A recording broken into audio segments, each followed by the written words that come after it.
مارکوس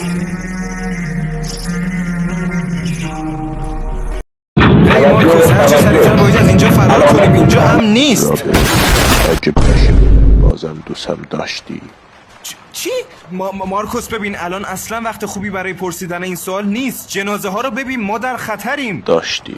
آره تو هر چی باشی من دوستت دارم مارکوس، ولی الان باید فرار کنیم تا بتونیم نجات پیدا کنیم.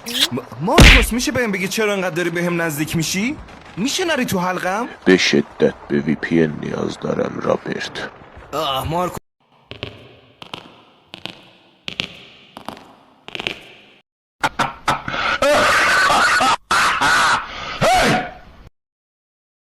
یه دل میگه برم، یه دلم میگه نرم، طاقت نداره دلم بی تو چه کنم.